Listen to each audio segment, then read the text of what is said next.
Yo guys, so today I'm actually going to be bringing you another video, and in this video I'm going to be showing you my favourite training spot on the new map in Infinite Warfare, Shaolin Shuffle. I believe that you can get the very high rounds by doing this because I think it is I personally think that it is actually the best strategy on this map, and you can get the very high rounds such as, you know, like past the 40s and 50s, and I'm almost sure that the world record on this is like above 60 or 70, and they have actually used this training spot as well, which is very good. So you're probably wondering then, where is this actually located? It is actually located right beside where Juggernog is, so this is a very good thing as well. If you go down, you can actually run, go to the Lost and Found, and then you can go straight to there and then back to your training spot after you've bought Juggernog, so that is a very big bonus about this. I believe its official name is the Rock King's Lair. I'm not too sure about that, but that's what everyone seems to be calling it at the minute, so yeah, I'm just gonna call it that for the rest of this video. The Rock King's Lair is where this is located. Also, before I actually get into the method then, I just want to say, if you don't actually know, I uploaded a video yesterday on how you can actually get Pack-a-Punch in Shaolin Shuffle, so if you haven't seen that video, go and watch that because you will need that for this strategy. So start off with weapons then. There is literally nothing that you really need, it's literally just down to preference. I would recommend actually getting a double packed weapon though, which really isn't hard whatsoever. I can explain it to you right now.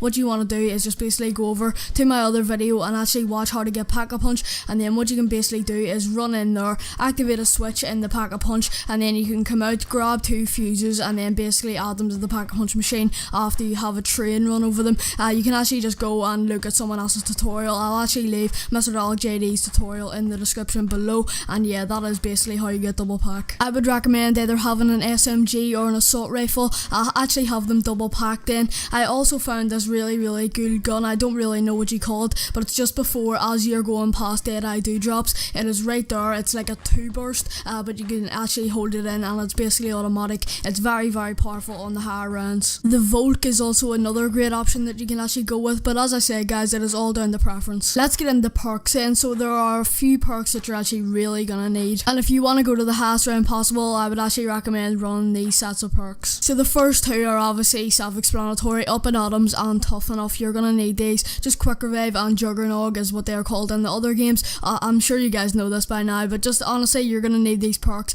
You can have a second life if you go down, and then it will take a lot less for you to go down. You know what these perks do, guys. I would really recommend Racing Stripes or Stamina Up as well, simply because in this little area, although it is a very big training area, once you get into the high rounds, like past 20s, the Kung Fu zombies, if you don't know what they are, they're basically these zombies that can teleport and they can end up right in your face, and they are very fast. So I would actually recommend having this so that you can get away if you are red screened, and so the zombies can't just smack you, because it is very easy to get down in this map, guys. In no way whatsoever is this map an easy map. I'd also highly recommend having Bang Bangs as well, which is pretty much essential whenever you're going to high rounds. It just makes your weapon twice as powerful, which is what you want. Especially with some of the assault rifles, maybe they shoot a bit slower. This will actually increase your fire rate and it will make your weapon a whole lot better. And the last perk is basically optional. You can get really whatever you want, but I would highly recommend the new perk, which is Dead Eye drops. If you don't know what this does, it is basically Deadshot Daiquiri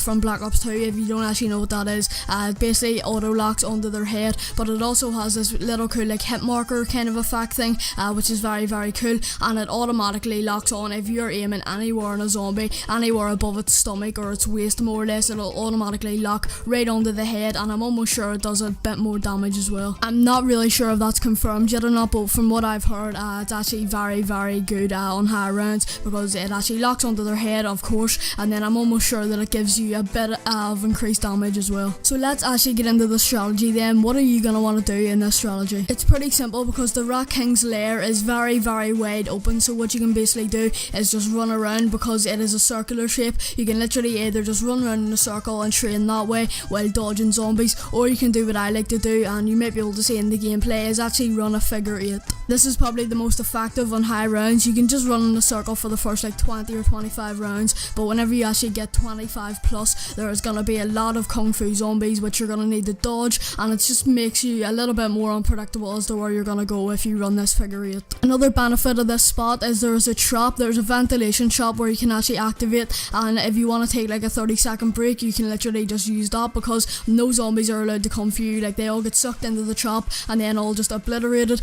so you can just stand on the outside. Be sure not to go in the trap because you will die, but you can actually just stand on the outsides and all the zombies will get sucked in. Another thing I really like about this training spot as well is there's actually a chi ability which you can actually just go to every single round. You can use your chi ability. I would highly recommend the tiger one or the red one, whatever you call it. I really like that one, simply because you can literally obliterate your whole train, as you can see me doing a lot of times in this gameplay. I basically just slam down on the ground and I will obliterate my whole train, which is very cool. And you can also use the little Gersh effect kind of thing if you just hold L1. If you don't really like the red one, you can actually go ahead and get the yellow dragon one, which I think is also very cool. The only problem with it is it's not going to be that effective on high rounds because it only like spins around in one little circle, but in that place you're not going to be standing still in a circle at all. But yeah, that is pretty much that strategy, guys. I just wanted to bring you that.